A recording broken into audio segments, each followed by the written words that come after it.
President Trump, so he's in the suburban Philadelphia, also hit the Steelers game I think it was last night. Yep. And kind of shows his schedule too. I mean, this whole idea that, he's not up for the job, the time, and he's going from 6 a.m. till 11 at night.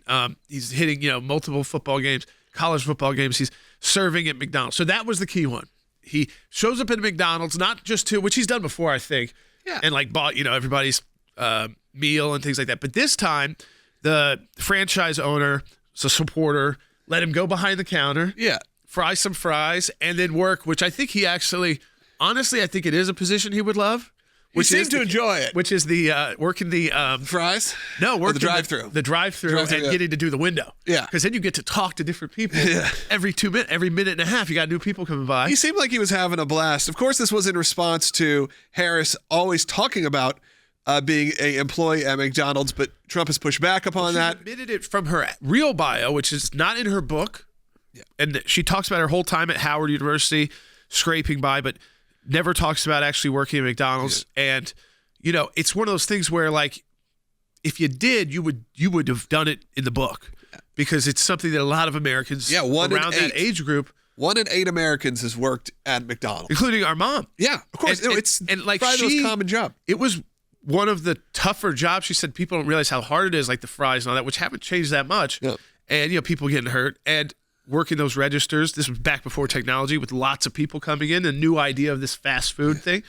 So even if you were young when you did it, you still remember it in detail and that experience. And so if that's like that for our mom, you think it would be like that for Harris too. Again, her own family and friends said, well, she just didn't talk about it to us. So we never really heard about it either. Yeah, I think maybe she was embarrassed or something. That's the common story right now. And Trump's obviously response was he said, I've worked 15 minutes longer now than Vice President Harris at McDonald's. So, of course, he put on the apron. And look, I have to say, McDonald's put out what was probably one of the better corporate statements I've ever seen. And I can maybe pull that up and I'll read some of it, which was maybe one of the most unifying American moment that we're like, we're fine with President Trump. We love President Trump coming there. We are love that Vice President Harris says she works here. They did say we don't keep records of individual franchise employees from the 80s. We have no way of proving that. But, they said that we are not red or blue. We are golden. And it has become a tradition in America for presidents or presidential candidates to stop by and visit a McDonald's, be a part of it because it is Americana, because it is that 1 in 8 Americans has been employed by them. I mean, Bill Clinton started running. This whole thing. He started running so he could justify eating a Big Mac.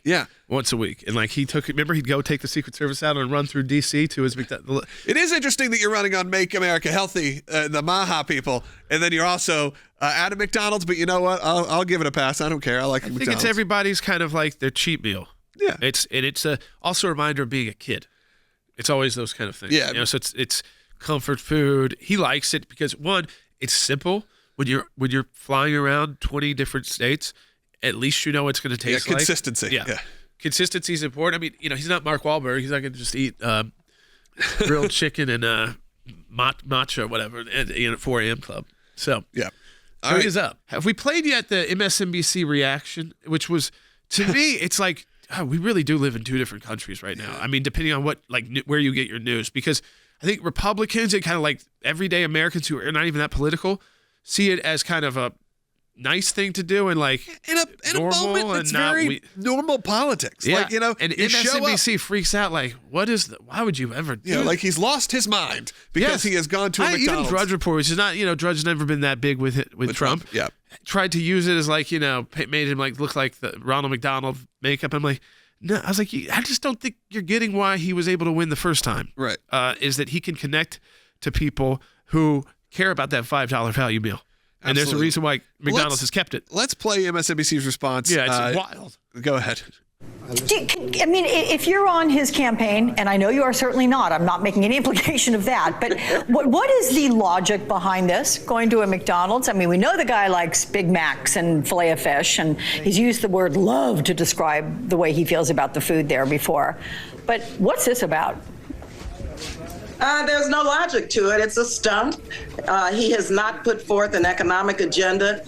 He, as you know, appears to be not well, and he's engaged in some really bizarre types of activities during this campaign. So this is just another one of those stunts that he will continue on through the campaign. And I think that we need to really focus on making sure that he is not elected, of course, because he is a threat to our democracy, but also...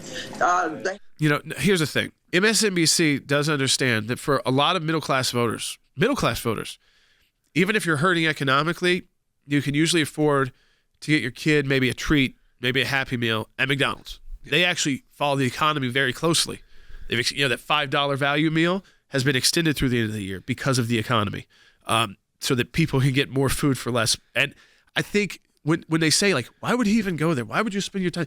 Because people, they're saying, like, they're disgusted by McDonald's. Yeah, I mean, I think this is what happened also. If you remember, there was that Anderson Cooper clip after January 6th where he goes, these people are all going to return back to their courtyard Marriotts or something like that, and they're all, go have Olive Garden tonight. And yeah, it's completely disconnected from the real world of what's actually happening. And by the way, not in lower class America, in suburban America. Just normal America is going to McDonald's or to the Olive Garden or wherever. You're not going to Olive Garden if you're really, really economically hurting. No. I mean, again, those places get more popular when the budgets get tighter because you can still take your family out to eat. And, you get your unlimited salad and breadsticks. And, of course, McDonald's got some pushback. They put out a statement. I'm going to read part of it. It says, earlier today, former President Trump visited a McDonald's restaurant in Pennsylvania following a request made to our local franchise. We'll skip down a little bit. McDonald's does not endorse candidates for elected office, and that remains true in this race for the next president. We are not red or blue. We are golden. Though we are not a political brand, we've been proud to hear former President Trump's love for McDonald's and Vice President Harris's fond memories of working under the arches. While we in our franchise don't have records for all positions dating back to the early 80s, what makes 1 and 8 so powerful is that the shared experience so many Americans have. Upon learning of the president's request, we approached it through the lens of one of our core values. We open our doors to everyone. Yeah. So, and then you can continue on. Great statement by McDonald's, by the way. They did it. They really. And they asked, like, why else did he do it? I mean, how many times have you seen the imagery? Him out the window. I got the shirt. It's on his campaign site, but it's become an image that people share. It's already almost, a T-shirt. Yeah, it's almost as iconic, weirdly, as the assassination attempt photo. It's what we're seeing it. It's a little more palatable. You can get either one. Yeah. On the website. You can also get the dark MAGA hat now. I know, I saw that. Yeah, I ordered. I thought it was a genius moment on the campaign trail where we've got Donald Trump inside the McDonald's, suburban Pennsylvania, very important county, Bucks County, and surrounding area to determine who's going to take Pennsylvania. So let's go to it. Well, this is a great job to take at the beginning, and it requires expertise. I'm going through the French fry stuff. It's a whole big process, and it requires great expertise actually to do it right and to do it fast. Yeah. You appreciate McDonald's more now. You appreciate McDonald's more now than you want to. Well, I do appreciate it. Maybe a little bit more. Yeah. You take it for granted. You say, give me French fries. I'll never forget this experience, okay? Now I know how to do it, and it's very good. But you know what? It's beautiful. It's clean. It's really nice. You never touch them. I always figured somebody stuffs them in with their hand, and I don't like that. And they don't do it that way. You never touch them. It's really great. So I want to thank you all for coming out. And we're going to see you soon. We'll see you at the next stop. And then we'll see you later on at the game. So, I mean, there you go. I told you he was going to love working that window. I think he literally said, I love doing the window. I mean, that is 1 minute of what was probably half an hour of footage of talking to people, learning. I mean, it was a really fun watch. And I say that as someone who enjoys this kind of media where they are really getting down to sort of the granular level. On the other side of it, you had Harris, making it was supposed to be a big event with Lizzo over the weekend. And Harris spoke for 6.5 minutes. Now, you can converse that with Trump, who maybe spoke, typically will end up speaking for 2 hours or plus in some of these events. But you can tell they're nervous. They're putting her out there for 6.5 minutes. They are sending her to church. They are doing this moment because the polls are really starting to indicate. Now, that doesn't necessarily say one way or the other, but they're starting to indicate a Trump-leaning moment here, whether that's in the early voting, massive turnout in early voting. I went to our precinct here. I voted last week, and the person at the poll said they had, and this is like in a small suburb, said they had 2,000 people every day, and that was She said beyond imaginable. Oh, yeah. Compared to previous elections. And let me tell you, in that suburb, that's Republicans. Yeah. Oh yeah.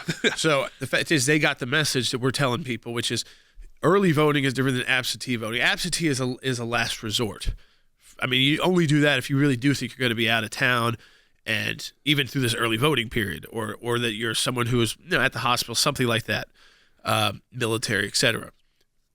But voting early, it's the same machine, the same process, and then you're opened up now to people that have issue. Everybody's got issues on election day.